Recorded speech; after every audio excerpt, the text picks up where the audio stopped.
Quando nós pensamos nas Nações Unidas, nós pensamos exatamente nisso. Uma organização política que une as nações. Isso parece algo digno de elogios.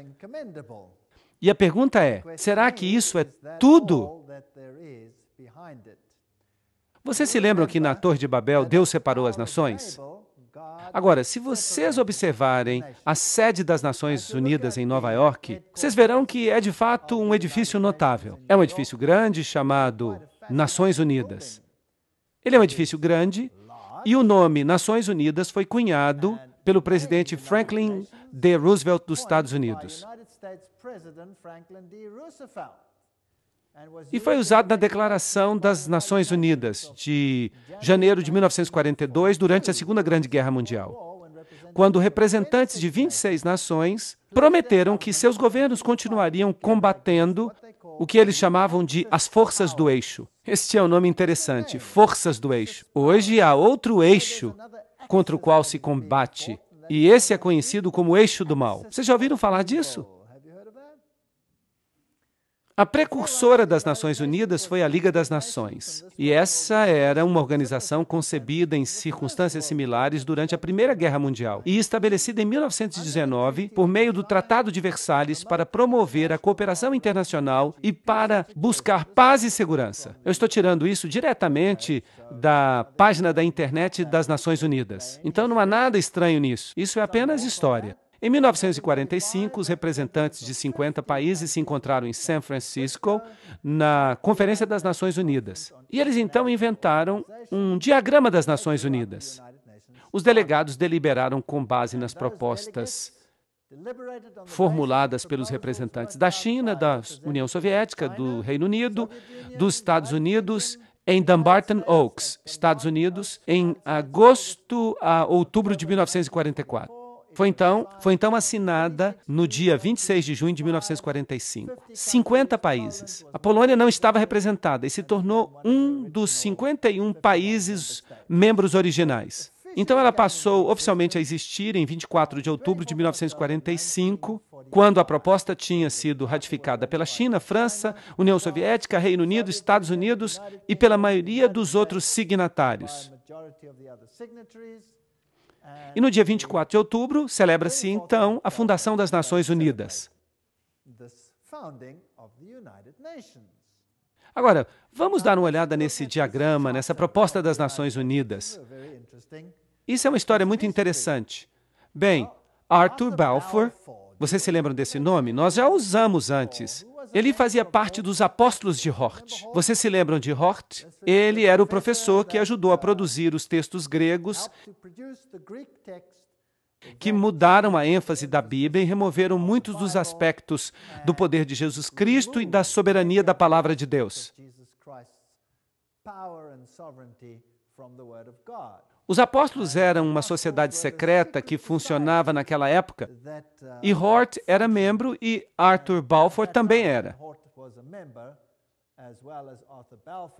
Além disso, Arthur era presidente da Sociedade para Pesquisa Psíquica e logo se tornou o primeiro-ministro da Inglaterra e foi importante na Primeira Liga das Nações.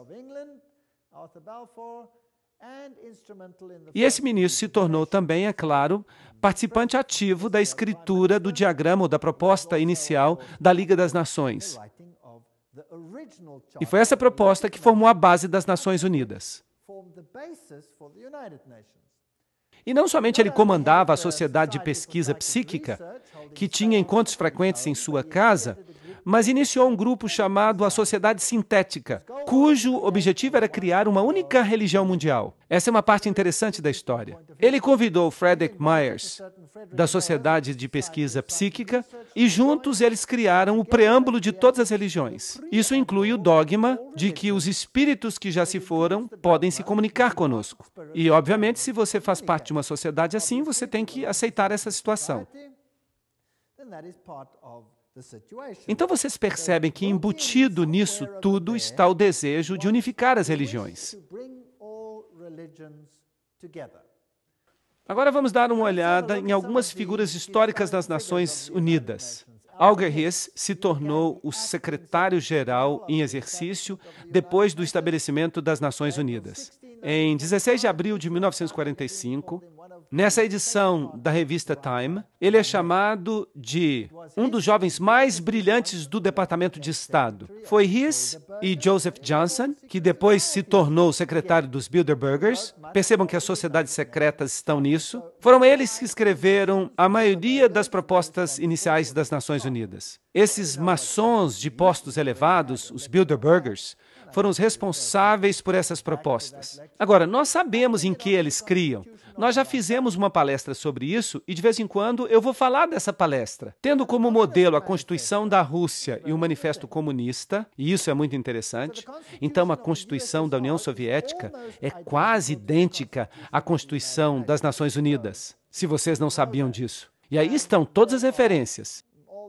Tudo que eu estou dizendo é citação, eu estou apenas lendo. Então, por favor, não fiquem zangados comigo. Se vocês querem ficar zangados, fiquem zangados com quem iniciou essa coisa. Eu não tenho nada que ver com isso.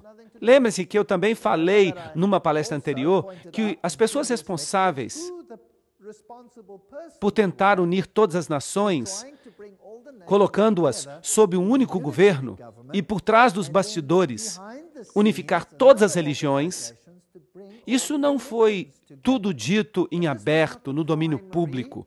Isso pertencia mais ao domínio secreto. Winston Churchill foi um. Ele era responsável, claro, depois da guerra, em estabelecer esta organização como um todo. A criação de uma ordem mundial autoritativa é o último objetivo que nós devemos perseguir. E as Nações Unidas formaram parte disso. Charles de Gaulle também foi muito importante. As nações devem se unir em um único governo ou perecerão. Então, todos eles tinham a mesma filosofia.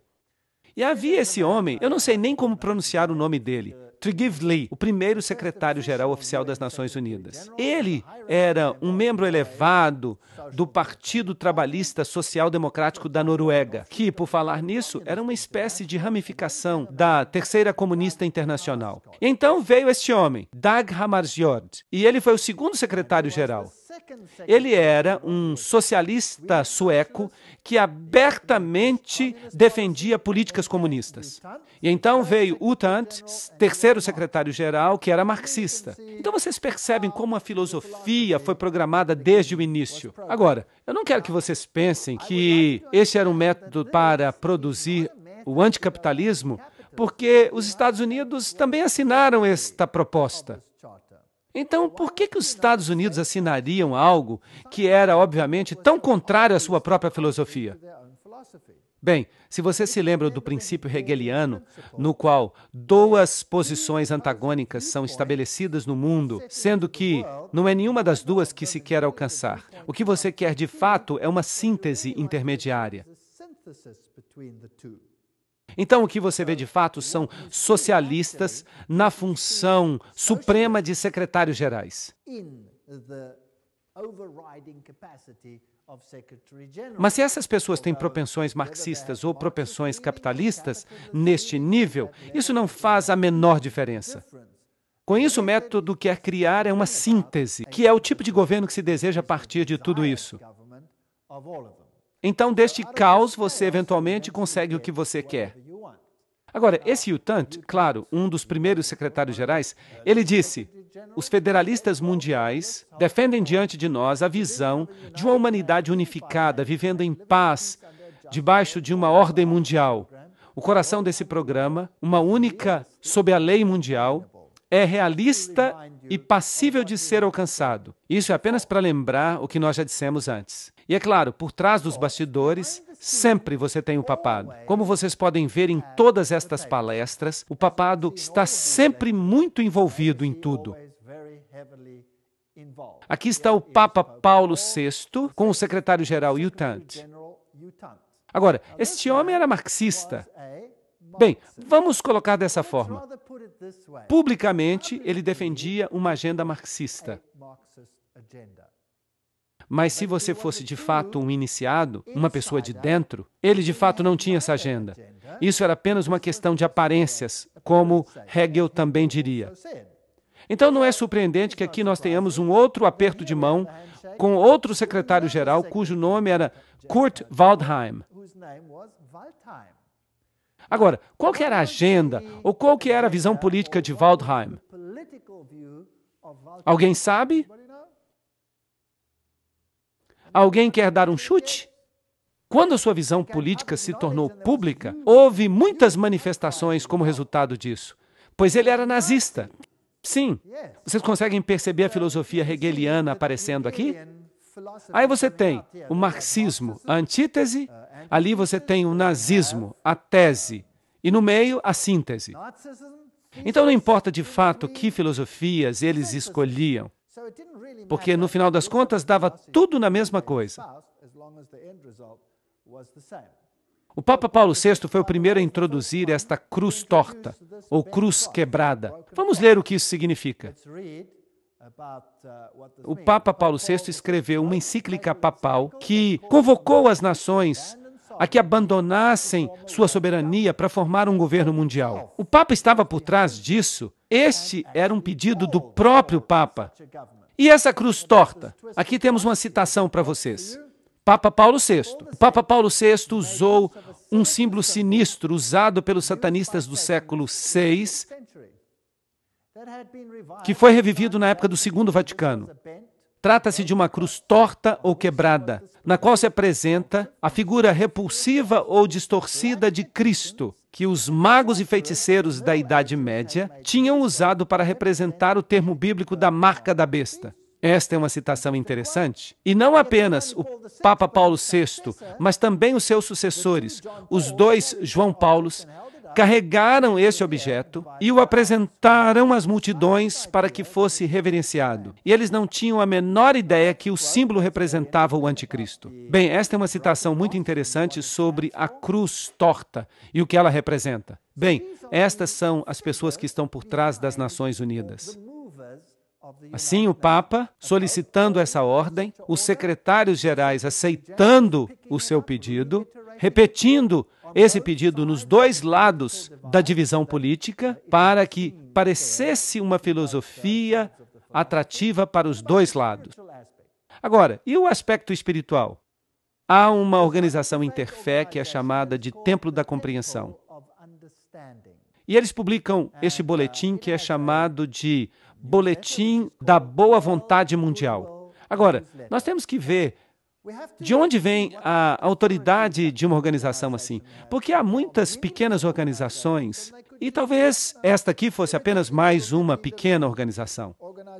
Então, quem são essas pessoas que formaram o Templo da Compreensão com este Boletim da Boa Vontade Mundial? Uma organização afiliada às Nações Unidas. É sempre bom a gente dar uma olhada nos fundadores.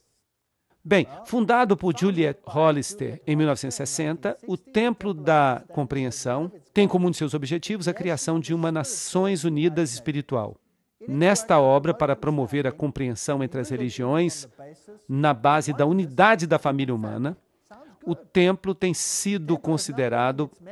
tem contado entre os seus membros e apoiadores com pessoas de influência mundial, como U Thant. Bem, aí está o próprio secretário-geral. Você não pode subir além disso. Eleanor Roosevelt, isso é interessante, Thomas Merton, Jawaharlal Nehru, Anwar el-Sadat, S. Radhakrishnan, além do centro principal em Nova York, porque há outras pessoas influentes que apoiam. Esta não é apenas uma organizaçãozinha que opera em uma das alas. Esta é uma organização importante. E onde é que ela funciona? Ela tem uma sede na Catedral de São João o Divino. Isso já está ficando até tedioso, não é verdade? Sempre a mesma coisa. Ela tem sucursais na Índia e no Reino Unido, representantes na África, América Latina, Ásia, no Oriente Médio. Trata-se de um movimento universal para unificar as religiões. Bem, vamos dar uma olhada nesta catedral interessante. Aí está ela, a Catedral de São João o Divino. A catedral está localizada no número 112 da Avenida Amsterdã, um quarteirão a leste da Broadway. A maior catedral do mundo. Isso é muito interessante. A Catedral de São João o Divino, em Nova York, é a igreja-mãe da Diocese Episcopal de Nova York e a sede de seu bispado. Lembrem-se que é aí que eles tinham um Cristo fêmea, e foi aí que aconteceu aquela discussão sobre a ordenação de bispos homossexuais. Um monte de coisa estranha de fato acontece nesta catedral. Um pouco mais de história. Jim Garrison, presidente da Fundação Gorbachev para a Nova Era, que foi uma fundação fundada por Gorbachev em Nova York, disse: nós vamos acabar tendo um governo mundial. Isso é inevitável. Vai haver conflito, coerção, mas depois consenso. Isso tudo vai fazer parte do que vai ser necessário para dar origem à primeira civilização global. Então vejam que aí está a agenda deles. Philip Jessup, membro da Corte de Justiça Mundial, uma pessoa muito importante, certo? Ele escreve: eu acredito que a soberania nacional é a raiz de todos os males. As nações, obviamente, terão que abrir mão de sua soberania para esta organização. E parece que já estão fazendo isso. O segundo manifesto humanista declara: nós deploramos a divisão da humanidade em termos nacionalistas. Nós alcançamos um ponto de mutação na história humana, no qual a melhor opção para transcender os limites da soberania nacional é avançar em direção à construção de uma comunidade mundial. Isso aparece no Manifesto Humanista 1 e 2. São todos documentos oficiais. Agora, este é um homem muito interessante, Robert Miller. Ele é um antigo secretário-geral assistente das Nações Unidas, mas agora ele passou para o campo espiritual dentro das Nações Unidas. Ele é também chamado de profeta da esperança das Nações Unidas. Ele escreveu: nós temos que avançar o mais depressa possível em direção a um governo mundial, uma religião mundial, um líder mundial. Isso é muito interessante. Então, essas pessoas são as mais importantes. Agora, a filosofia. Eu estou sempre interessado na filosofia e em quem são as pessoas que estão por trás dos bastidores. E nós sempre chegamos aos mesmos velhos nomes, repetidas vezes. No livro A Conspiração de Aquário, de Marilyn Ferguson, uma pesquisa com pessoas da Nova Era mostrou que a figura mais influente para o despertar espiritual da Nova Era foi Pierre Teilhard de Chardin. Vocês se lembram quem ele era? Sacerdote jesuíta. Vejam vocês. Aí vocês têm o catolicismo, os jesuítas, como os principais incentivadores das Nações Unidas. Agora, o que Robert Mueller, o antigo secretário-geral assistente das Nações Unidas, tinha para dizer? Ele escreveu: Teilhard de Chardin sempre encarou as Nações Unidas como uma corporificação institucional progressiva da sua filosofia. Agora, aí está um secretário-geral assistente dizendo que as Nações Unidas corporificam a filosofia de Teilhard de Chardin. Agora, o que Teilhard de Chardin disse? Eu já mencionei uma parte da filosofia dele, mas vamos dar uma outra olhada com mais detalhes. Ele escreveu: embora a sua forma ainda não seja completamente discernível, a humanidade amanhã despertará para um mundo pan-organizado. Um mundo pan-organizado. Bem, ok. O que mais ele tem a dizer? Teilhard de Chardin influenciou o seu amigo Padre de Breverie, que inspirou seus colegas que começaram um amplo processo de elaboração global e a longo termo das Nações Unidas. Isso afetou muitas nações ao redor do mundo. O próprio Robert Miller diz: eu fui profundamente influenciado por Teilhard de Chardin. Então, o secretário-geral assistente das Nações Unidas, a quem foram confiados hoje os aspectos espirituais das Nações Unidas, mais o seu programa educacional, diz que ele foi influenciado por Teilhard de Chardin. E Robert Miller escreve em seu livro O que eles mais me ensinaram foi a felicidade, dizendo: qualquer pessoa que gosta de Teilhard de Chardin reconhecerá nessa transcendência espiritual o que ele anunciou enfaticamente como o próximo estágio de nossa evolução. Então, vai haver uma transcendência espiritual daquilo que parece ser político para o espiritual. Bem, nós já vimos na palestra anterior que Teilhard de Chardin era um sacerdote jesuíta francês, eugenicista, marxista, panteísta, evolucionista, que talvez tenha estado envolvido naquele famoso embuste do homem de Piltdown. Ele era humanista e é conhecido como o pai da nova era. Trata-se de um homem muito influente, e ele parece ter estado muito ocupado. Ele sonhava com o fato de que a humanidade um dia se uniria a Deus e que perceberia sua divindade no chamado ponto ômega. Essa crença inspirou muitos líderes da nova era de hoje. De fato, Chardin é um dos escritores mais frequentemente citados pelos principais ocultistas da nova era. Eu também disse isso quando nós estávamos discutindo o movimento da nova era. Eu só estou lembrando vocês disso. Então nós podemos ficar unificados com Deus. E essa então seria a aparência do homem. E vejam que eu tirei isso diretamente da página dos jesuítas na internet. Eles todos falam dessa síntese evolucionária. O mundo da mente e do espírito. O mundo físico e o mundo da mente e do espírito. A união desses dois. E aqui estão algumas de suas citações. Vamos ver alguns detalhes mais. Este é o espírito da filosofia das Nações Unidas. Interessante. É uma lei do universo que em todas as coisas haja uma existência anterior. Antes de qualquer forma, há sempre uma forma anterior, menos evoluída. Nós todos estamos evoluindo em direção à divindade. Vejam que ele está dizendo que todos nós estamos nos tornando deuses. Que filosofia maravilhosa! O que eu estou propondo é que nós estreitemos a lacuna entre o panteísmo e o cristianismo, trazendo o que poderíamos chamar de alma cristã do panteísmo ou o aspecto panteísta do cristianismo. Que fascinante, hein? Deus está em tudo. Deus não é uma entidade separada. Nós mesmos somos deuses, fazemos parte de Deus. Quem é panteísta acredita nessas coisas. Eu só posso ser salvo quando eu me tornar um com o universo. Essa é também a filosofia do budismo. Eu acredito que o Messias, a quem nós aguardamos, a quem nós todos, sem dúvida, aguardamos, é o Cristo universal, ou seja, o Cristo da evolução. Bem, essa é a filosofia de Teilhard de Chardin. Não é interessante? Então, infelizmente, eu não posso concordar com um único jota dessa filosofia. Ela não é bíblica. De fato, ela é uma blasfêmia. Uma convergência geral das religiões em relação ao Cristo universal que nos satisfaz a todos. Foi isso que Teilhard de Chardin disse no livro Cristianismo e Evolução. Isso é uma citação. Foi ele que disse. A convergência da religião que satisfaz a todos. E ele via as Nações Unidas como a corporificação desta filosofia. Esta me parece ser a única conversão possível do mundo e a única forma pela qual uma religião do futuro pode ser concebida. Isso significa que todos devem se unir.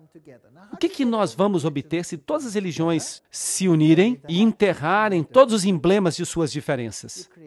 Cria-se uma dor de separação, um caos, que excede a dor da unidade. Será que isso é compreensível? É assim que se faz. Essa é a filosofia hegeliana. Essa é a filosofia da maçonaria. Na próxima fase haverá a unidade ou a dor inexplicável.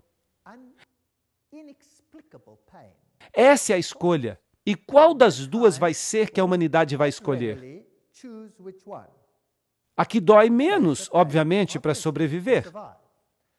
Agora, vamos dar uma olhada em todos esses secretários gerais. Vamos tentar descobrir se eles, de fato, abraçam essa filosofia ou não. Este é Dagmar Agnikau Hammarskjöld. Ele foi secretário-geral das Nações Unidas de 10 de abril de 1953 a 18 de setembro de 1961, quando ele morreu num acidente de avião, e ele era o quarto filho do primeiro-ministro da Suécia durante os anos da Primeira Guerra Mundial. Agora, o que ele fez nas Nações Unidas? Bem, uma das primeiras coisas que ele fez foi produzir ou criar uma sala de orações. Aí está ela, do lado esquerdo. Uma pedra no meio da sala tem muita coisa a nos dizer. Podemos imaginá-la como um altar, vazio não porque não haja Deus, não porque ele é um altar a um Deus desconhecido, mas porque é dedicado ao Deus a quem o homem adora sob muitos nomes e muitas formas. Que interessante. Aí está, então, uma sala de orações que tem só um altar de pedra que é construído com a forma de um retângulo, se vocês observarem, que tem certos significados interessantes. E todo o edifício, Toda a sala tem a forma de um trapezoide. Agora, o que isso quer dizer? Bem, aí também está o olho que tudo vê, e esse símbolo que nós vemos aqui está entre os hititas. É também o símbolo, se você olhar com cuidado, das Nações Unidas. Tem uma coroa de louros e tem a face voltada para cima no lugar exato onde é substituído pela terra. Talvez a melhor forma de compreender o que o olho que tudo vê representa é examinar a arquitetura da sala de meditação das Nações Unidas, em Nova York. A sala de meditação tem a forma de uma pirâmide, um trapezoide, sem a pedra de cima. Do lado de dentro, a sala tem pouca iluminação, mas vindo do teto está um raio de luz focado que se irradia até um rude altar de pedra. Na parede que está bem em frente, temos um mural moderno fantástico. E ele dinamicamente está cheio de símbolos do ocultismo, contendo 27 triângulos de várias configurações, uma mistura de pano de fundo preto, branco e colorido. E também uma linha vertical em forma de cobra. No centro está o olho que tudo vê, que atrai a atenção de milhões que visitam as Nações Unidas, com sua imagem surpreendente de suspeita e onipresença. Esta é uma citação de Tex Mars. E vejam algumas citações mais. A sala de meditação se volta para o norte e noroeste. Para entrar na sala, deve-se proceder das trevas para a luz. De fato, a ordem mediana da Irmandade Satânica é chamada de a Ordem do Trapezoide. E Anton LaVey, o fundador da Igreja de Satanás, se refere a um princípio do ocultismo conhecido como a Lei do Trapezoide. Então parece que nós temos uma sala cheia de ocultismo, e que é dedicada a um Deus que pode ser servido sob qualquer nome. O que eu conheço tem um nome apenas. E Robert Miller, o padrinho espiritual das Nações Unidas e antigo secretário-geral, ele escreve o seguinte: podem-se contar várias histórias tocantes da transformação espiritual que as Nações Unidas têm realizado, a tal ponto que este pequeno lugar na Terra está se tornando terra sagrada. Por exemplo, o economista racional e intelectual Dag Hammarskjöld teve um encontro com Deus nas Nações Unidas e encontrou ali inspiração para sua obra como servo do mundo nos místicos da Idade Média. Vejam que ele não encontrou a sua inspiração da Bíblia. Ele a encontrou onde? Dos místicos. E nas suas extremidades, a sua decoração está cheia de espiritualidade e misticismo. Aí está. Essas são as palavras das próprias Nações Unidas ou de seus representantes, dizendo de onde esta inspiração veio. Agora vamos voltar um pouco até Foster e Alice Bailey. Alice Bailey foi a pessoa que recebeu mensagens ditadas de um espírito e que é conhecida como a profetisa da nova era. Eles começaram um grupo chamado Boa Vontade para o Mundo, uma ONG oficial dentro das Nações Unidas. E a declaração de propósito deste grupo é cooperar no mundo todo para a preparação do reaparecimento do Cristo. Então, as Nações Unidas, em outras palavras, é uma organização que se prepara para juntar todos os governos. Sim, mas isso é apenas no nível político. A agenda por trás disso tudo é fazer com que todas as religiões se juntem a fim de se prepararem para a volta de Cristo. Que Cristo? Não Jesus Cristo, mas o Cristo cósmico. Porque Jesus não vai voltar para fazer o que eles pensam que vai acontecer, como nós veremos numa futura palestra. O Cristo deles quer ter um reino aqui na Terra, mas Deus diz: o meu reino não é deste mundo. Agora, vamos dar uma olhada neste outro homem, Robert Miller. Aqui está ele, Dr. Robert Miller, antigo secretário-geral associado das Nações Unidas e chanceler da Universidade das Nações Unidas em prol da paz. Ele é o diretor do Partido da Paz 2000. É um homem muito importante. Robert Miller escreveu o seguinte apelo: Decida abrir a si mesmo para Deus, para o universo, para todos os seus irmãos e irmãs, para o seu eu interior, para o potencial da raça humana, para a infinitude do eu interno. E você se tornará o universo. Você se tornará a infinitude. E você será finalmente real, divino, estupendo. Vejam que se trata da mesma filosofia. O que ele está dizendo aqui? Que nós podemos nos tornar Deus. Tudo bem? Então aí está o promotor, o mentor da filosofia das Nações Unidas. E Robert Miller escreve ainda, na obra O Currículo Central do Mundo. E vejam que isso é surpreendente. 2 pontos. A filosofia que subjaz à escola de Robert Miller, vejam que agora ele está falando de uma escola Robert Miller. Nós vamos ter que falar sobre isso mais tarde. A escola Robert Miller é o programa educacional para o mundo inteiro que será iniciado pelas Nações Unidas. E isso é assustador. Mas continuemos a ler. A filosofia que subjaz à escola Robert Miller é baseada nos ensinamentos estabelecidos nos livros de Alice Bailey. Vejam, os livros de Alice Bailey foram publicados originalmente por uma editora chamada Editora Lucifer. E por causa da reação que receberam, eles mudaram o nome para Lucis Trust. E agora esta escola é certificada como uma escola adjunta das Nações Unidas, que fornece educação para a cooperação internacional e para a paz. Isso é um grande negócio. Então, a filosofia é baseada nos escritos canalizados por Lúcifer, que preparam para a vinda de Lúcifer. E lembrem-se do que eles disseram, que eles estavam bem abertos para isso. Alice Bailey alega que a evidência do crescimento do intelecto humano, juntamente com as linhas receptivas necessárias para a preparação da nova era, pode ser vista no planejamento de várias nações e nos esforços das Nações Unidas para formular um plano mundial. Deste ponto de partida, há um desdobramento. 3 fatores ocultistas governaram o desenvolvimento de todos esses planos. Agora vocês entendem por que eu chamei esta palestra sobre as Nações Unidas de a agenda do ocultismo? Porque Alice Bailey diz que há 3 níveis de ocultismo e Robert Miller diz, sim, nós seguimos os escritos de Alice Bailey. Ela não foi muito explícita, mas ela declarou, dentro das Nações Unidas está o germe e a semente de um grande grupo internacional de meditação e reflexão. Um grupo de pensamento de homens e mulheres educados em cujas mãos jaz o destino da humanidade.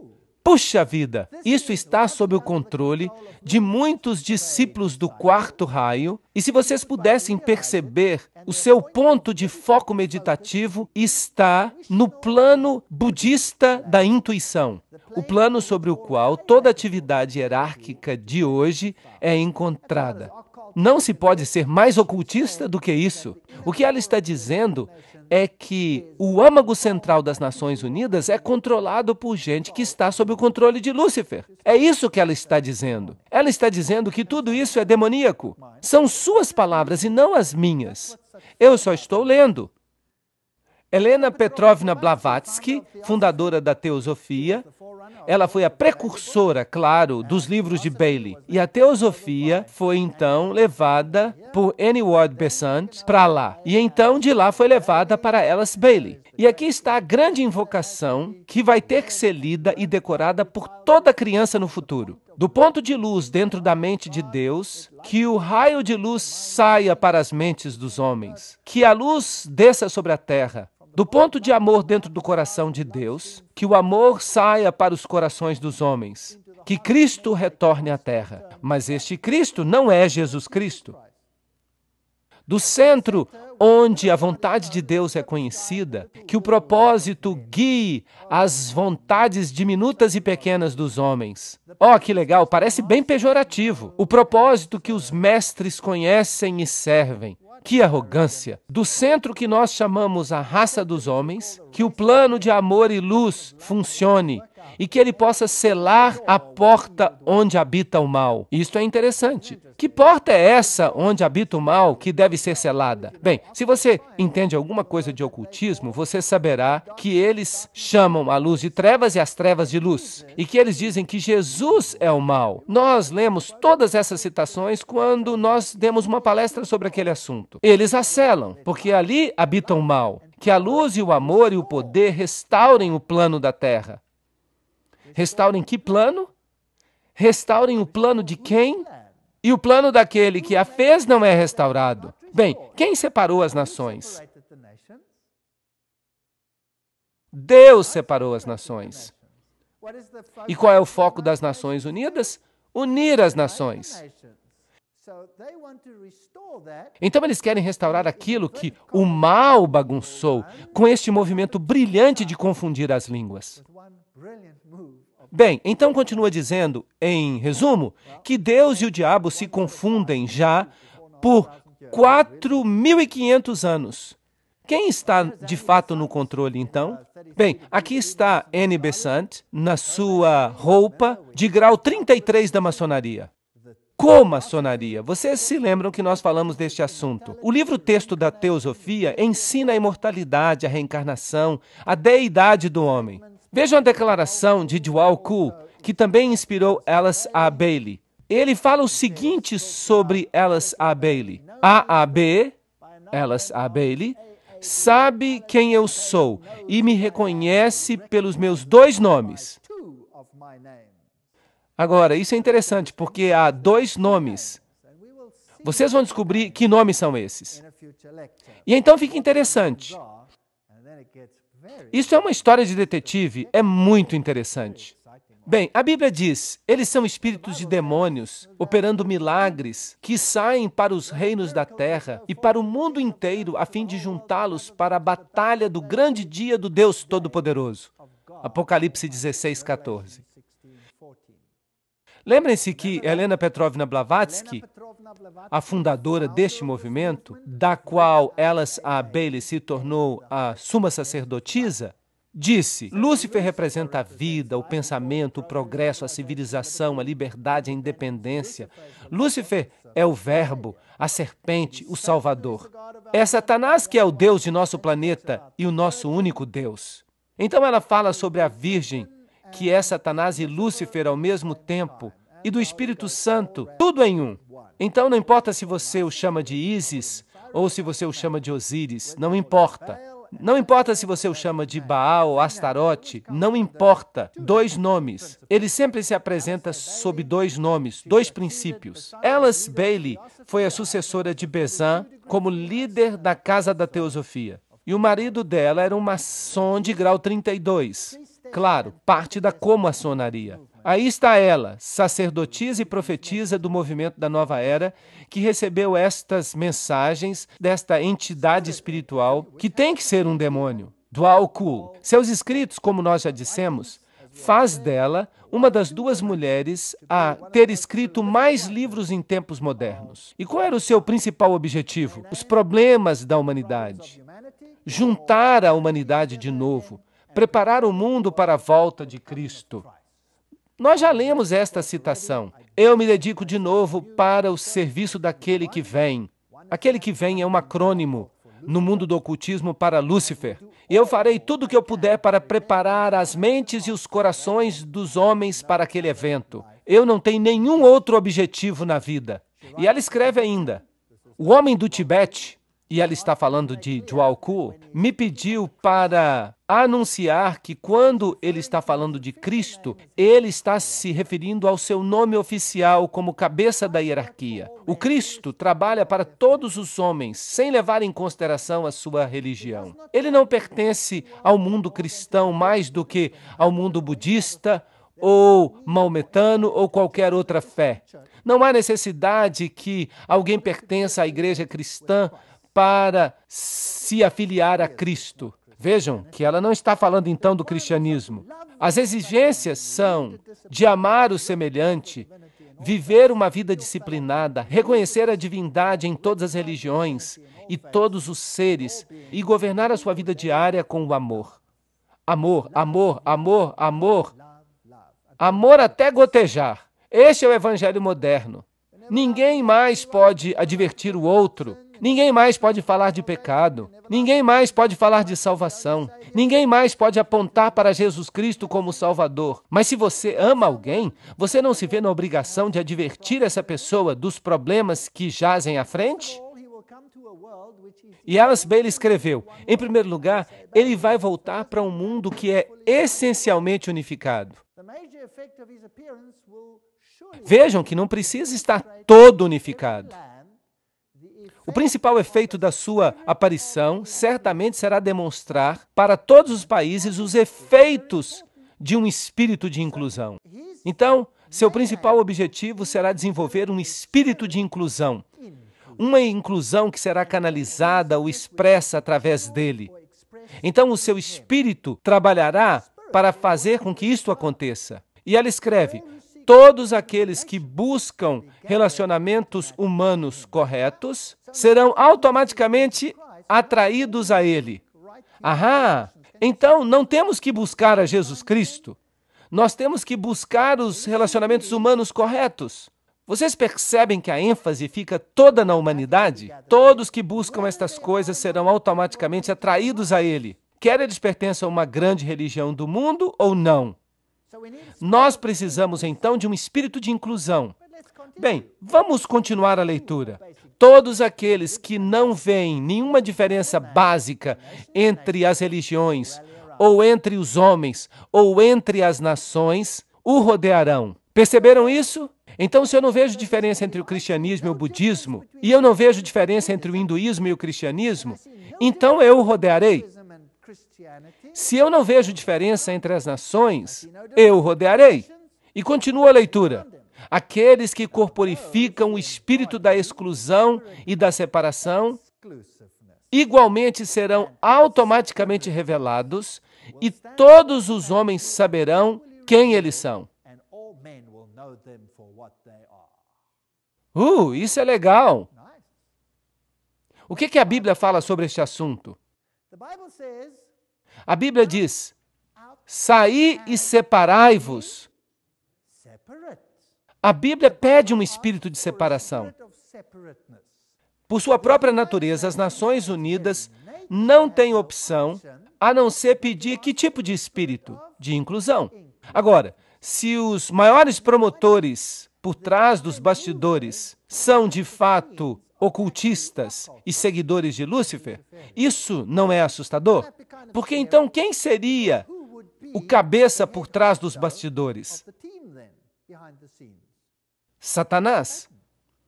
Satanás seria o cabeça. Ele seria o chefão. Agora, o problema é essa diferença.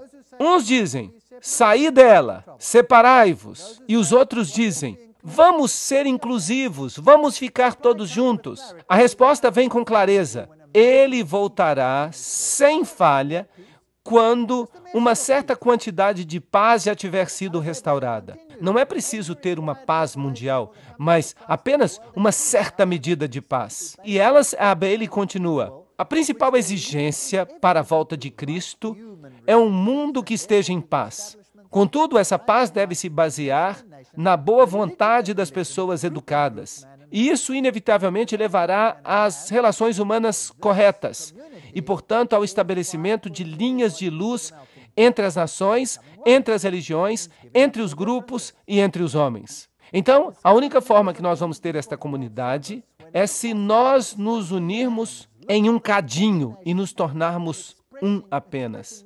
Isso significa abrir mão das nossas diferenças. E ela continua. Descubram os membros do novo grupo de servidores mundiais, sempre que possível. Fortaleçam suas mãos. Busquem-nos em todas as nações e expressem muitas linhas de pensamento e pontos de vista. Lembrem-se sempre que na doutrina e no dogma, nas técnicas e nos métodos, eles podem diferir amplamente de vocês, mas eles têm o mesmo amor pelos seus semelhantes. Esta se tornou a religião do novo mundo. Não o amor a Deus, mas o amor aos semelhantes. Continuando, na boa vontade prática e na devoção para o estabelecimento de relações humanas corretas, eles estão do seu lado. Eles são seus iguais e provavelmente ensinam o mesmo tanto. Então, eles estão dizendo, esqueçam-se de todas as diferenças religiosas. Promovam sem cessar a obra da boa vontade mundial, para que toda a nação possa ter o seu grupo de homens e mulheres dedicados ao estabelecimento de relações humanas corretas. Todo o poder foi dado, então, aos homens, em vez de a Deus. E é com base nesse ensinamento que Cristo levantará a superestrutura da irmandade dos homens, pois as relações humanas corretas são uma expressão do amor de Deus. Isso é tudo que nós ouvimos nos sermões do Novo Mundo. O que é importante são as relações humanas corretas. O que é importante é que nós aceitemos uns aos outros, independentemente de quem sejamos. O que é importante é que nós saiamos de mãos dadas. Mas e a fidelidade a Deus? E os princípios bíblicos? Não, eles dizem que nós temos que abrir mão deles.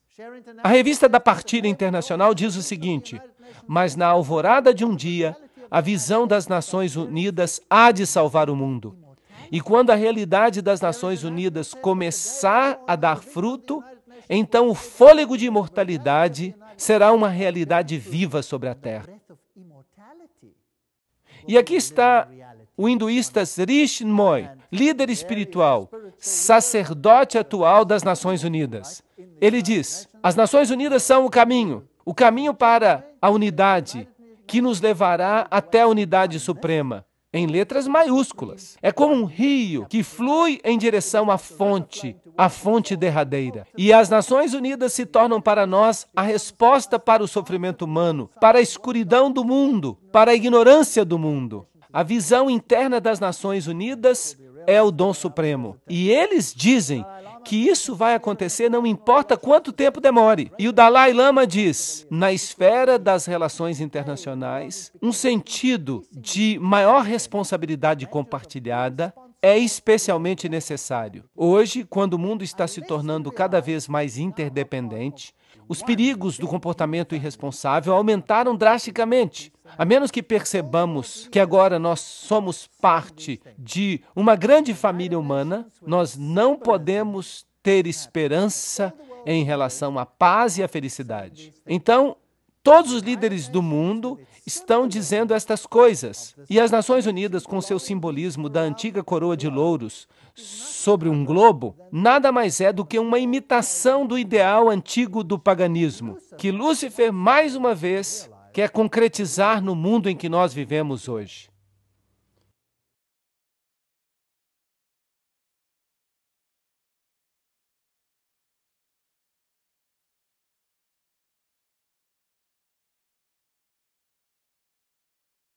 Como já vimos, o símbolo das Nações Unidas é muito semelhante a um velho símbolo hitita. Você tem no centro a face do Deus Sol e você tem uma rede, uma espécie de teia de aranha, que é o símbolo de Lúcifer. E isso tudo está em volta da Terra. E é claro, a coroa de louros era um símbolo das deidades antigas. E nós percebemos que está tudo junto aqui. Nós somos o mundo. Esse foi o tema da celebração de 50 anos das Nações Unidas. A agenda da nova era fundir Deus e a natureza. É por isso que Teilhard de Chardin, o pai da filosofia das Nações Unidas, disse: nós precisamos nos tornar panteístas. Precisamos eliminar a distinção entre macho e fêmea, buscando a paz mundial, o desarmamento nuclear, um único governo mundial, uma única religião mundial. E quais são as organizações que defendem isso? As Nações Unidas, é claro, o Conselho de Relações Estrangeiras, a Comissão Trilateral, o Grupo Bilderberger, a Fundação Gorbachev e o Clube de Roma. E eles já até escreveram uma Constituição, que é conhecida como a Constituição da Federação da Terra. Então, nós já temos uma Constituição Mundial. Agora, obviamente, se você quer causar uma situação assim, você tem que influenciar a educação do mundo para que a forma de pensar das pessoas mude. Então, a educação é um ponto muito importante. E isso nos leva diretamente às páginas deles na internet. Bem, você não pode dizer que isso é boato. Vem diretamente deles. O mundo não vai mudar e não haverá paz se não houver uma nova educação. Escrito por U Thant, antigo secretário-geral das Nações Unidas. Nós precisamos de uma nova educação. A velha educação não serve mais. E o antigo diretor da Organização Mundial da Saúde, o Dr. Brock Chisholm, que é, claro, uma organização das Nações Unidas, diz: para conseguir um governo mundial, é necessário remover das mentes dos homens o seu individualismo. Isso é assustador, não acham? Remover a sua lealdade às tradições familiares. Isso é ainda pior. Remover o patriotismo nacional e os dogmas religiosos. Agora, esses são os promotores das Nações Unidas. Eles dizem que devemos acabar com o individualismo. Você deve se tornar um número. Você deve ser o que o Estado diz. E isso é marxismo. O Estado é supremo e você não é nada mais do que um catecúmeno. Nada. Você deve abrir mão de sua individualidade. Mas vocês sabiam que Deus nos criou como seres livres? Cada um de nós. Nós não nos sujeitamos a ninguém a não ser a Deus, porque somente Deus pode receber a sua sujeição em confiança, porque Ele é 100% sem egoísmo, e Ele provou isso quando Ele veio a esta terra. Você gostaria de se sujeitar a Lúcifer e ser preso com correntes às suas carruagens, a seus desejos? Eu detestaria isso. Mas, de qualquer forma, para isso você teria que abrir mão do seu individualismo. Agora, vamos dar uma olhada de novo em Robert Miller. Filósofo, profeta do Papa, grande estadista em nível mundial, o que a gente pode chamar de homem poderoso. Ele é o chanceler da Universidade da Paz, criada pelas Nações Unidas. Ele é o criador do que agora é conhecido como Currículo do Centro Mundial. Isso diz tudo.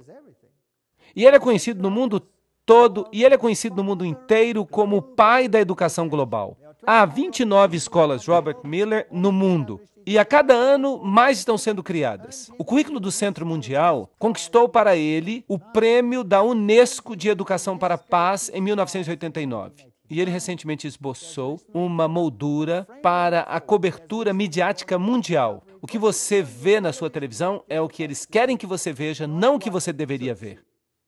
No serviço público, ele também esboçou uma moldura para a consciência cósmica e planetária e uma moldura para as artes e a cultura. Bem, então, a sua forma de pensar culturalmente deve ser transformada. Você deve se encaixar numa moldura para as artes e a cultura. Esse é um jeito de falar ocultista. Afinal de contas, ele mesmo disse que ele é um seguidor de Alice Bailey.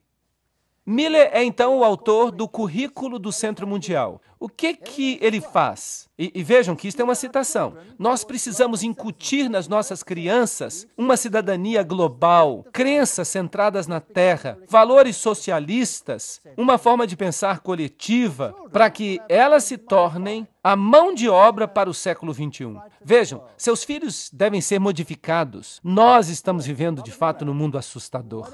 O que Robert Miller escreve sobre esse Currículo do Centro Mundial? Ele diz: um currículo de centro mundial pode parecer utópico hoje. No final do ano 2000, será que nós já passamos isso? Sim. Será uma realidade diária na Terra.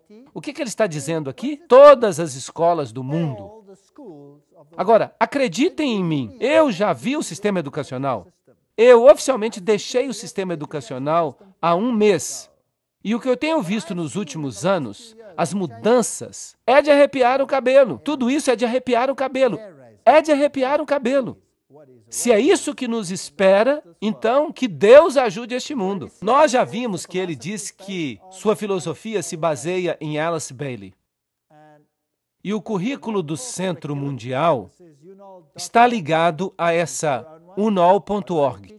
E qual é o seu ensinamento? O nosso lar planetário, a paz no universo, em um lugar por vez. Tudo isso faz parte de histórias evolucionistas. A família da humanidade, essa humanidade global, o milagre da vida individual e os centros coordenadores do mundo, tudo isso está aí. As escolas internacionais Robert Miller, o que será que elas ensinam?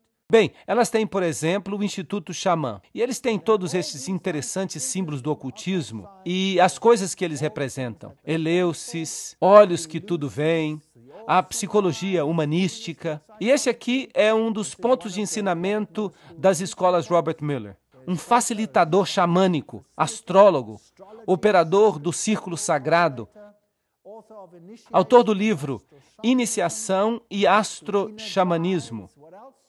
Ele fala aos guias interiores. E o que mais? Ele diz que a oficina oferece ferramentas práticas para a jornada até as dimensões estáticas, além do tempo convencional. Ele diz, o programa inclui jornadas xamânicas, uso de tambores, festas cerimoniais, recuperação da alma, conexão com os guias e espíritos. Isto é espiritismo do pior tipo. E isto é proibido na Bíblia. Não admira que a Bíblia não faça parte dos livros desta organização. E Robert Miller diz, no nível mundial, as Nações Unidas adotaram uma estratégia de desenvolvimento econômico mundial. Alimento, agricultura, este é o Plano de Alimento Mundial. E um plano de saúde mundial, um plano de alfabetização mundial, um plano de emprego mundial, um plano de indústria mundial. Eles já planejaram cada detalhe de nossas vidas. Agora, outra organização que é muito importante é a Unesco. Vamos dar uma olhada na Unesco. É uma suborganização das Nações Unidas. E Julian Huxley é o antigo diretor da Unesco.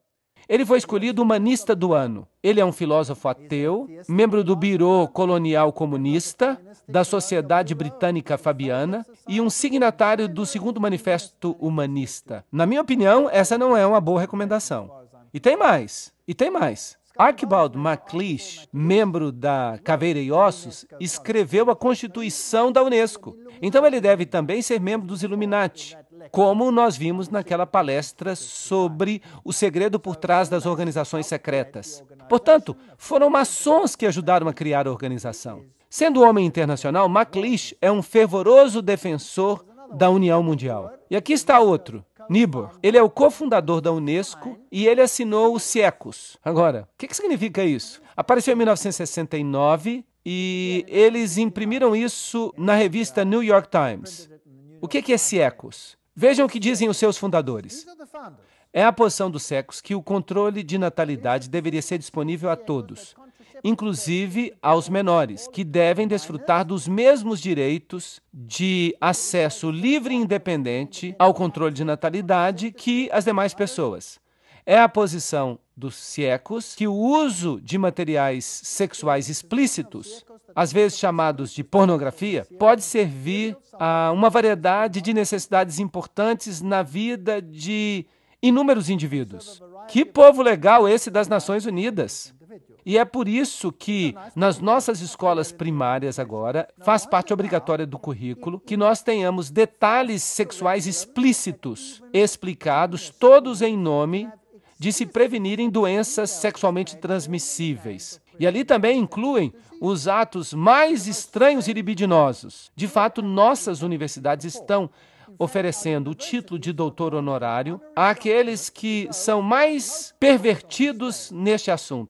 Sim, é verdade. E Huxley, que foi o primeiro diretor, disse, em seu programa educacional, a Unesco pode enfatizar a necessidade última de uma unidade política mundial e familiarizar todos os povos com as implicações da transferência de sua soberania plena, etc., etc. Vejam que são todos pássaros de uma mesma pena. E a própria Unesco explica, se a Unesco é atacada em termos de que ela está ajudando a preparar as pessoas do mundo para um governo mundial, é um erro nós precipitarmos negações e declarações apologéticas. Sejamos francos, o trabalho da Unesco é ajudar a criar e promover os elementos da cidadania mundial. Diante desta acusação, nós devemos admitir de todas as formas e em todos os momentos. É isso que a própria Unesco diz. Então, eles não negam nada. Sob a orientação de Huxley, eles prepararam um guia para professores. Agora, eu gostaria que os pais prestassem atenção. Por favor, todos os que têm crianças, anotem isso. O que é esse livro Guia das Nações Unidas para os Professores? Este livro diz que é quando se destruírem o amor à pátria e o patriotismo, é que será dado o primeiro passo na educação da criança para a cidadania mundial. Vamos olhar outras coisas que este livro-guia tem. No volume 5, na página de abertura, está escrito: na sala de aula com crianças com menos de 13 anos de idade. Quando a criança entra na escola, a sua mente já foi profundamente marcada e marcada de forma prejudicial pelas influências anteriores, geralmente acontecidas no lar. Oh, isso é interessante. Então, isso precisa ser mudado. Então, quem é que está colocando esses pensamentos prejudiciais nas mentes das crianças? Os pais. E isso precisa ser mudado. Então, o objetivo da Unesco é mudar a estrutura mental de seus filhos, fazer com que eles se voltem contra os valores que os pais ensinaram e colocaram em suas mentes. Isso não é desrespeitar o quinto mandamento? Sim ou não? Honra teu pai e tua mãe para que se prolonguem os teus dias. Na página 8, o livro fala aos professores: o jardim da infância tem um papel significante a desempenhar na educação das crianças. Não somente ele pode corrigir muitos dos erros aprendidos no lar, mas também pode preparar a criança para que ela se torne membro, com a idade de 7 anos, de um grupo de sua própria idade e adquira hábitos para se tornar membro da sociedade mundial. Ahá! Até no jardim da infância.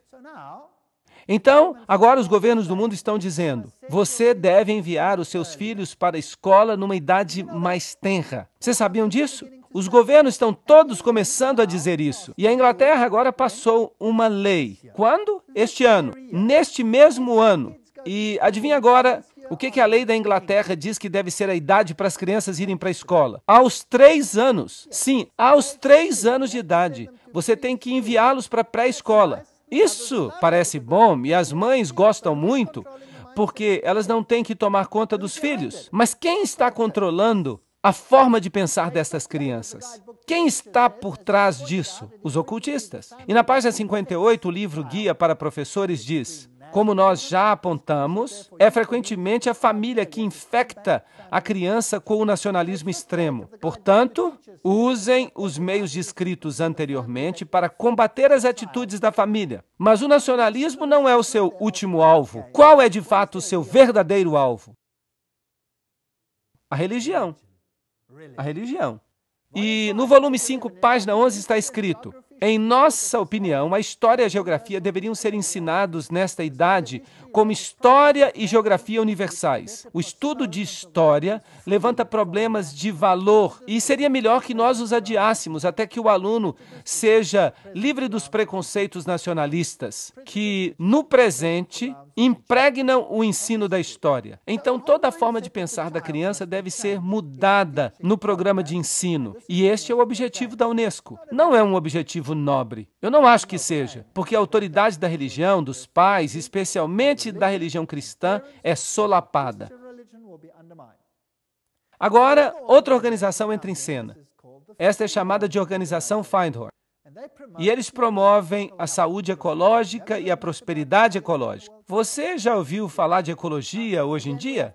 Sim. Agora, de novo, nós temos que buscar as pistas. Nós temos que sempre fazer um trabalho de detetive. Por causa da conexão de São Francisco, isso é, Francisco Xavier, com a natureza, o Papa João Paulo II o escolheu como santo padroeiro da ecologia.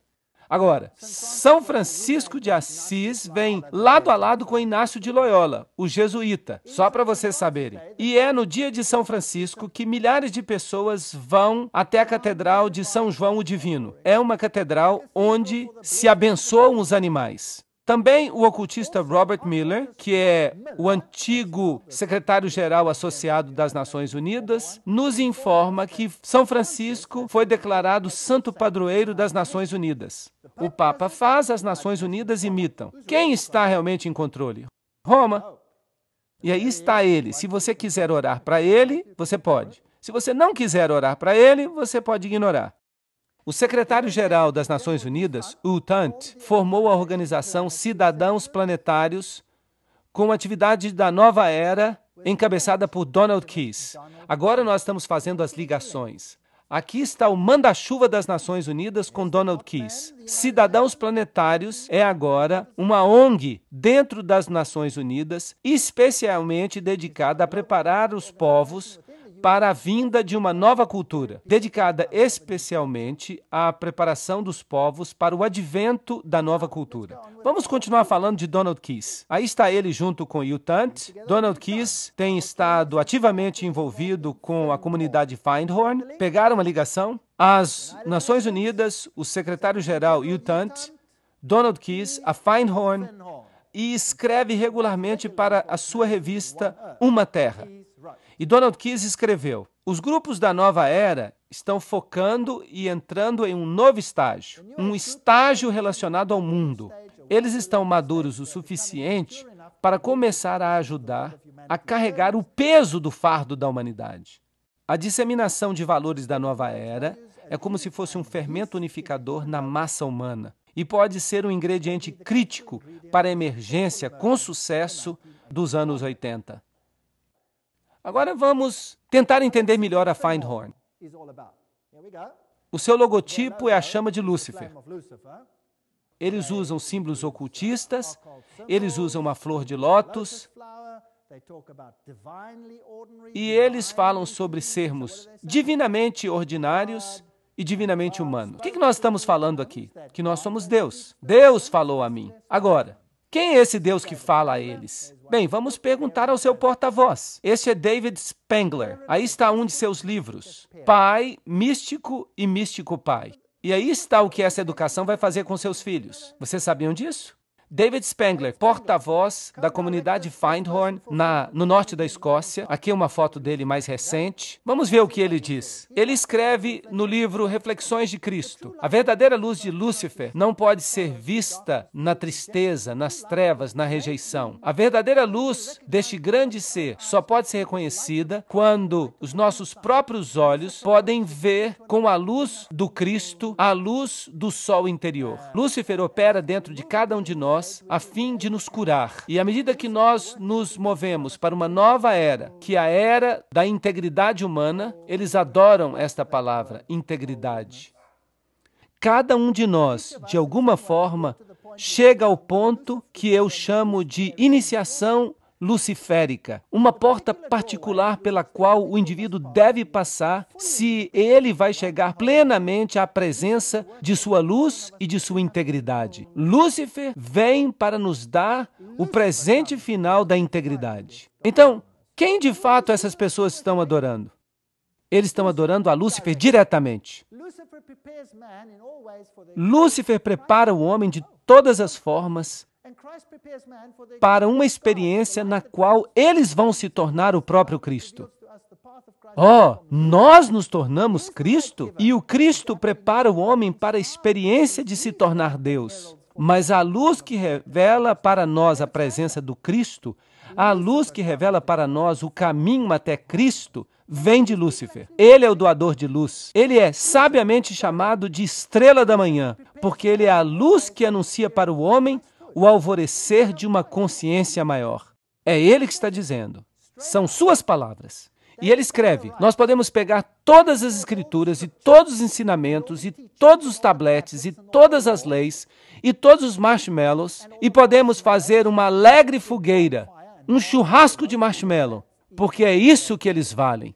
Ok, eu não acho que eles gostam muito da Bíblia ou da lei de Deus. Esses são os promotores, os divulgadores das Nações Unidas. E eles falam de uma nova ordem econômica. Nós não vamos entrar em todos os detalhes.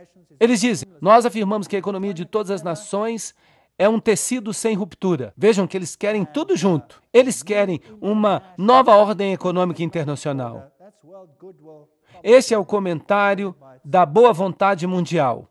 Nós, os membros das Nações Unidas, solenemente proclamamos a nossa determinação unida de trabalhar urgentemente para o estabelecimento de uma nova ordem econômica internacional. Todo mundo vai ser controlado em um único nível por essa gente. Uma completa mudança na ordem econômica e financeira é imperativa, disse Benjamin Creme, porta-voz do Maitreya. Assim, a Assembleia Geral das Nações Unidas diz uma nova ordem econômica internacional. E então vocês percebem todas essas coisas estranhas que estão acontecendo. Buckminster Fuller diz, em essência, não me deem nenhuma outra tarefa, simplesmente deixem que eu seja o cabeça do órgão que controla a alimentação mundial. E eu terei todo o mundo aos meus pés amanhã. Eles vão usar o alimento para criar uma tensão suficiente para fazer com que todos aceitem. E Benjamin Creme também escreveu, os industriais, os economistas, os administradores de grande experiência e realização, que com a hierarquia, e ele está falando de um monte de demônios, que com a hierarquia tem desenvolvido planos e manuais que solucionarão os problemas de redistribuição do mundo quando houver vontade política suficiente para implementá-los. Isso significa quando eles começarem a roubar daqueles que têm para dar aos que não têm.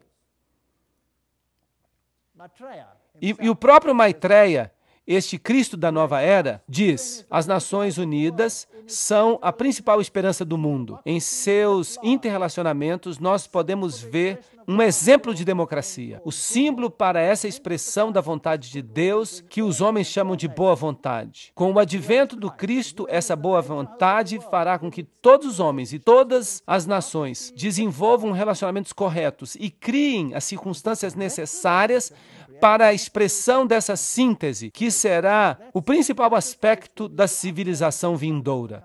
Nesta empresa vasta, as Nações Unidas desempenharão um papel principal.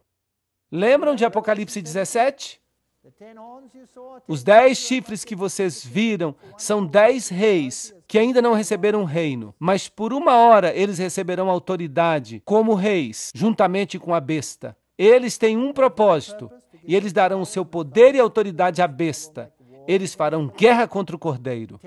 10 regiões, de acordo com Gary K. O Clube de Roma dividiu o mundo em 10 regiões e escreveu a nova Constituição.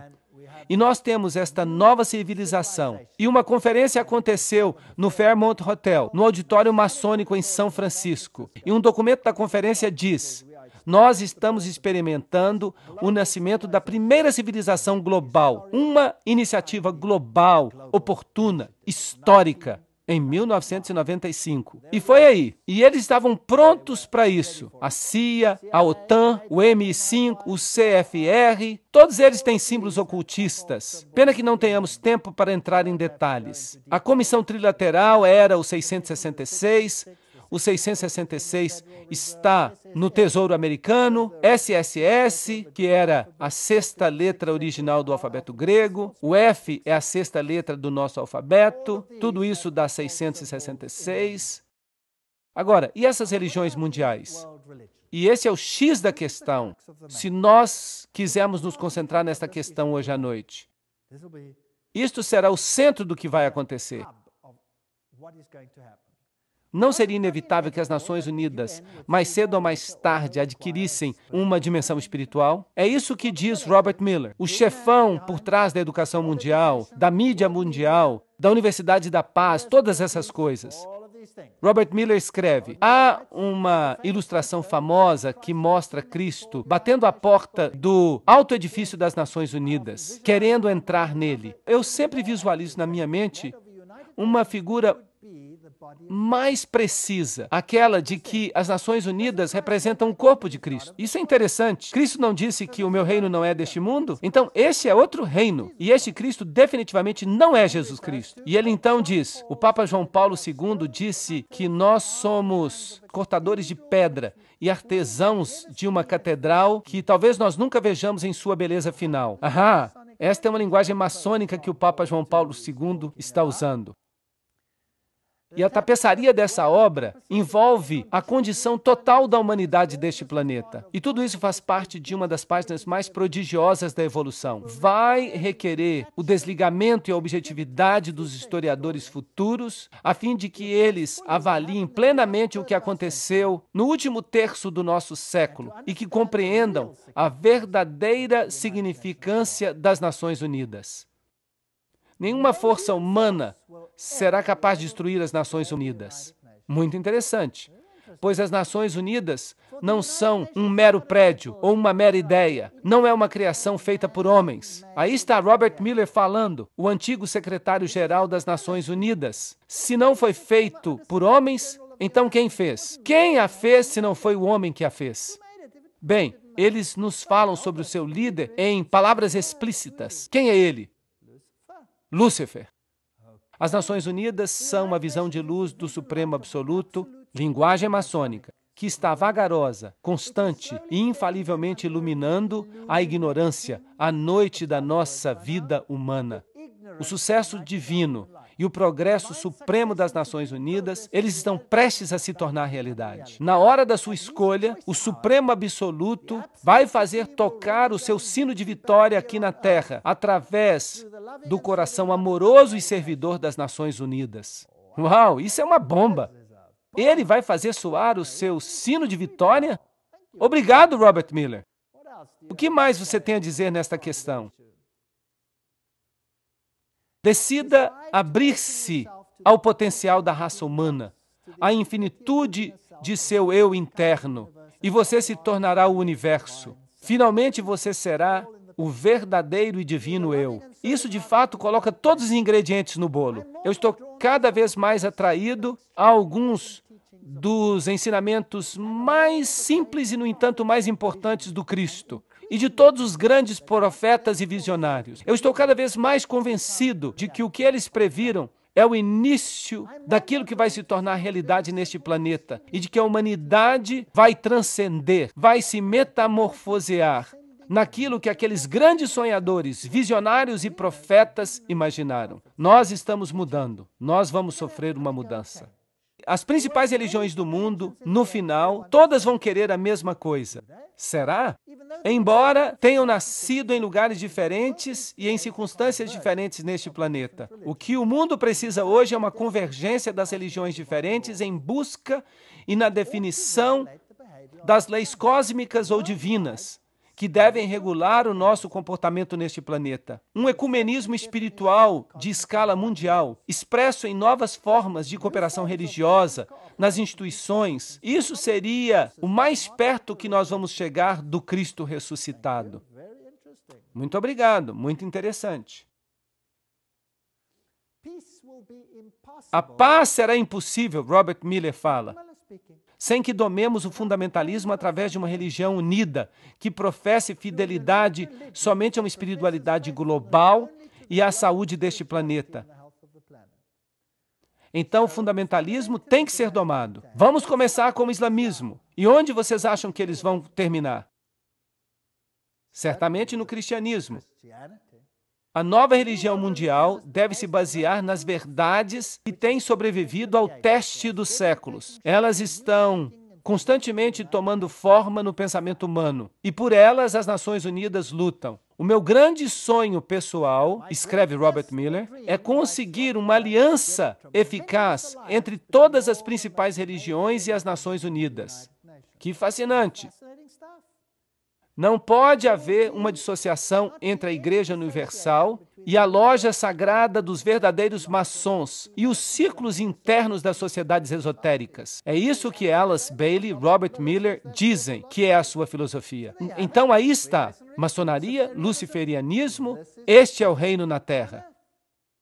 Em junho de 1995, uma conferência de cúpula, Interfé, foi realizada em São Francisco, com o propósito de unificar as religiões do mundo em uma organização global. A Organização das Religiões Unificadas é chamada de ORU e é para ser uma organização internacional interreligiosa cujo modelo é as Nações Unidas e afiliada às Nações Unidas. De acordo com sua literatura, W.B. Broward declara que a ORU acabou de lançar o seu manifesto escrito em junho de 1997. E por volta de junho de 2000, a organização estará plenamente estabelecida e operando globalmente a partir de junho de 2005. Quão longe nós estamos disso tudo? Está bem ali, virando a esquina. E essas coisas me deixam animados. Ela vai cooperar intimamente com as Nações Unidas e suas organizações a fim de complementar a política e a diplomacia das Nações Unidas. Na Conferência Interfé, o bispo anglicano William S. Swing fez o desafio para uma nova civilização global. Ele disse: nós estamos no limiar de uma nova era mundial que pode ser definida por uma polarização crescente que alimenta uma espiral de escalada de conflito e violência, ou pela crescente cooperação global que apela à raça humana para que trabalhe os seus limites nacionais, étnicos e religiosos a fim de servir a um bem maior para o globo. Vocês percebem para onde caminhamos? Robert Miller, e isso é muito interessante, da Dispatch Magazine, diz: não se preocupe se todas as religiões se liguem à Organização das Religiões Unidas. Muitas nações não se filiaram às Nações Unidas no início, mas depois elas se arrependeram e fizeram esforços para se filiar. A mesma coisa aconteceu com a comunidade europeia e será o caso com as religiões mundiais, porque quem quer que fique de fora, cedo ou tarde vai se arrepender. Uau! Agora, isso é fascinante. Para onde caminhamos? Mais cedo ou mais tarde vão se arrepender. Este homem aqui é Joseph Reed. Ele é o subsecretário-geral das Nações Unidas atualmente. E ele está falando numa grande convenção dos Adventistas do Sétimo Dia. E ele vai lhes dizer exatamente quem vai estar no controle. Vamos ouvi-lo.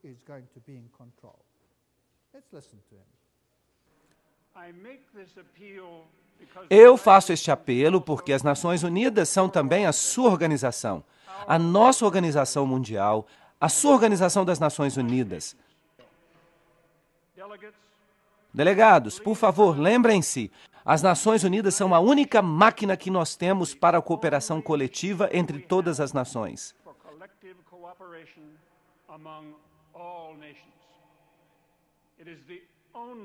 É a única instituição de escala mundial para promover o desenvolvimento. As Nações Unidas são o único mecanismo universal para proteger os direitos humanos. As Nações Unidas são a única moldura que compartilhamos para fortalecer a legislação internacional. Delegados, as Nações Unidas não representam o luxo da vida internacional. A obra das Nações Unidas é de vital importância para a melhoria da vida em nosso planeta. Isso é fascinante. As Nações Unidas são a sua organização. É o único corpo para isso, para aquilo. Agora, esse não foi o discurso que ele escreveu. Ele o leu para o secretário-geral das Nações Unidas. Agora nós temos um problema. Eu não quero fazer parte de uma organização conectada com Lúcifer. Esta é a minha opinião pessoal. As tradições místicas das principais denominações facilmente interagem com as tradições das religiões pagãs do mundo. Práticas de meditação, técnicas de visualização, exercício de respiração estão sendo agora usados para nos conectar com o reino espiritual. Ao fazer isso, esses líderes religiosos, como o Papa e o Dalai Lama, estão todos no mesmo plano. Carta de Discernimento, 1996. Uma religião para todos. O objetivo de uma religião mundial é a boa vontade mundial. Lembrem-se que todas essas são organizações filiadas às Nações Unidas, fundada por gente do mais alto escalão. As igrejas e as religiões mundiais deveriam indicar a unidade em todas as facetas da verdade que promoverão uma plataforma universal, uma plataforma à qual todos os homens, em todos os lugares, poderão pertencer. Essa plataforma deveria incluir a verdade de que todos os homens são divinos. Obrigado! Será que você pode fazer isso? Sim ou não? Eu espero que não. A verdade de que a evolução governa o crescimento do ser humano. Eu não creio nisso tampouco. Todo indivíduo é um Deus, todos os homens são divinos e a evolução existe. O fato da imortalidade, da persistência eterna, a reencarnação, Isso tudo vem da divindade essencial de todo homem. Vejam que a Bíblia claramente nos ensina que não existe isso de encarnação, pois compete a todo homem morrer. Mas eu estou fazendo essas citações diretamente dos seus escritos. A preparação de homens e mulheres de boa vontade é necessária a fim de introduzir novos valores, novos parâmetros, novas atitudes, para preparar a vinda de um mestre mundial, as exigências de uma nova ordem mundial e uma reorganização da estrutura social. Eu mesmo não quero ter nenhuma parte com isso. Eu não quero nada disso. E Alice A. Bailey escreve: as mesmas velhas fórmulas, as mesmas velhas teologias e as mesmas velhas interpretações são agora consideradas adequadas para satisfazer as necessidades e curiosidade moderna do homem. Mas elas não são. A igreja hoje é a tumba de Cristo e a pedra da teologia foi retirada da porta do sepulcro. Uau! Jesus e sua teologia? Adeus, adeus. Ela escreve ainda: o dia está amanhecendo em que todas as religiões serão consideradas como emanando de uma única grande fonte espiritual. Tudo será visto como uma união que fornece a raiz da qual a religião mundial universal inevitavelmente emergerá. Então não haverá mais nem cristão nem pagão, nem judeu nem gentio, mas simplesmente um grande corpo de crentes reunidos de todas as religiões atuais. Isso parece bom, mas de quem será essa religião? Eles aceitarão as mesmas verdades, não os conceitos teológicos, mas conceitos essenciais à vida espiritual. Eles se levantarão juntos na mesma plataforma de irmandade e de relações humanas. Eles reconhecerão sua filiação divina e buscarão a união para cooperar com o plano divino. Essa religião mundial não é um sonho vão, mas algo que está definitivamente se formando hoje. Carta da Boa Vontade Mundial, 1993. Eu estou citando. Isso tudo vem das Nações Unidas. Então, obviamente, o mundo vai se mover em direção a esta plataforma unificada. E haverá aqueles que propagarão um espírito de separação. Isso está correto? Será que nós podemos ver isso acontecendo? E então haverá conflito. E Robert Miller diz que aqueles que não entrarem no jogo vão fazer o quê? Eles vão se lamentar. Então, obviamente, nós estamos caminhando para um confronto. Assim, os objetivos e esforços expressos das Nações Unidas produzirão fruto eventual e uma nova igreja de Deus, reunida de todas as religiões e grupos espirituais. Vejam, uma nova igreja de Deus. Eu não quero ser parte dessa nova igreja de Deus. Eu acho que ela me dá náuseas. Mas Miller continua dizendo: nós devemos esperar que o Papa venha antes do ano 2000 até as Nações Unidas e fale por todas as religiões e espiritualidades deste planeta e dê ao mundo a visão religiosa de como o terceiro milênio deveria ser um milênio espiritual, um milênio que testemunhará a integração e a harmonia da humanidade. Então, quem vai ser o porta-voz dessa nova religião mundial? O Papa. O plano está fazendo sentido. A revelação está se desdobrando. Isto é exatamente o que a Bíblia fala que vai acontecer. Em vez de ficarem desanimados e se sentirem miseráveis, levantem a cabeça e comecem a sorrir, porque nós vamos para casa. E isto é animador. As principais religiões do mundo devem apressar dramaticamente o seu movimento ecumênico e reorganizar a unidade de seus objetivos na diversidade dos seus cultos.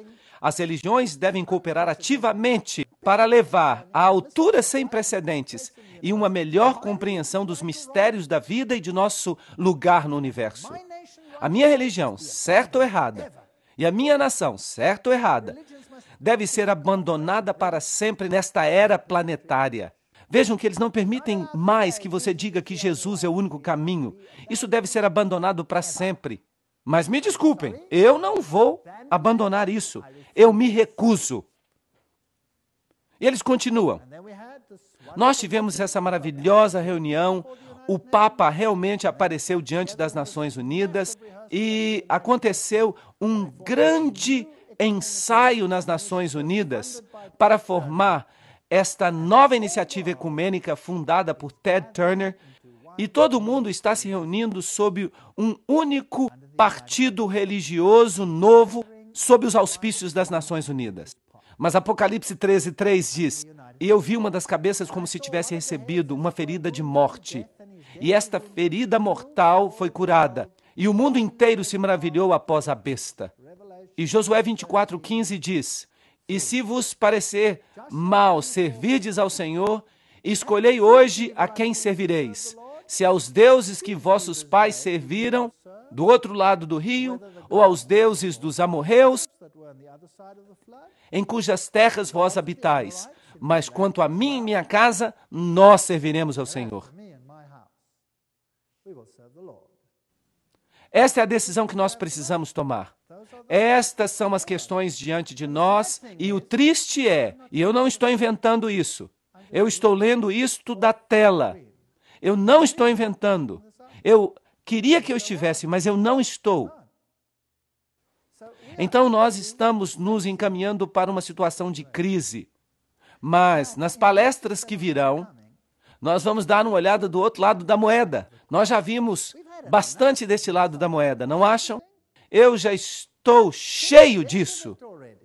Agora vamos dar uma olhada se Deus tem uma resposta para aquilo que Satanás está planejando. Agora, eu lhes dei um outro cartãozinho, como este, e eu tenho uma pergunta aqui. Eu estou começando a ver que a batalha não é realmente política. Perceberam isso hoje à noite? A batalha não é realmente política, mas é político-religiosa. Eles querem a sua adesão, eles querem a sua mente. Eu percebo que Satanás, ele organizou tudinho, a fim de que todo mundo, se possível, os próprios eleitos, sejam enganados e hipnotizados pelos seus estratagemas. Mas pela graça de Deus, o segundo ponto, eu não quero ser uma dessas pessoas enganadas. Eu preciso, mais do que estar apenas ciente do problema, eu tenho que fazer um esforço conjunto para encontrar a verdade e para permanecer sem ser enganado. E qual é o único canal pelo qual nós podemos descobrir a vontade de Deus? Digam-me. A Bíblia. Se Deus não nos tivesse dado a Bíblia, nós não teríamos esperança neste mar. Mas graças a Deus, Ele nos deu a Bíblia.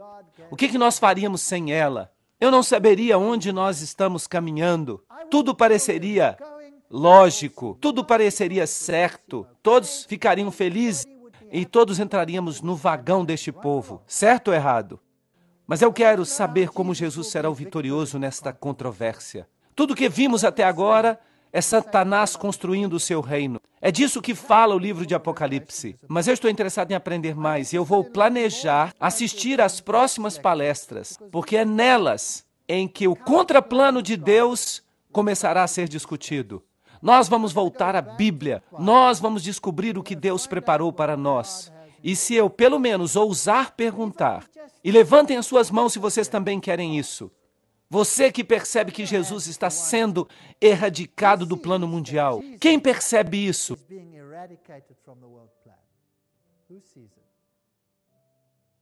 Uau! Está havendo um massacre de Jesus Cristo. E nós fomos pegos nesta batalha. Certo ou errado? Nós simplesmente fomos pegos nesta batalha. Então, que esperança nós temos de mudar o status quo? Nenhuma, nenhuma. Se você pensa que você sozinho vai mudar isso, esqueça. Nós não temos esperança. Qual é a nossa única esperança? Jesus Cristo. Ele é a única esperança. Sem Ele, não somos nada. E é por isso que eu posso me levantar aqui hoje, porque eu sei que não há nada que eu possa fazer, mas Ele pode fazer algo. Ele pode possibilitar que eu me levante aqui e fale a vocês. Isso não é maravilhoso? Todas as coisas são possíveis. Vocês sabiam que eu já apresentei essas palestras numa loja maçônica? Sim, todas as coisas são possíveis. Absolutamente maravilhoso.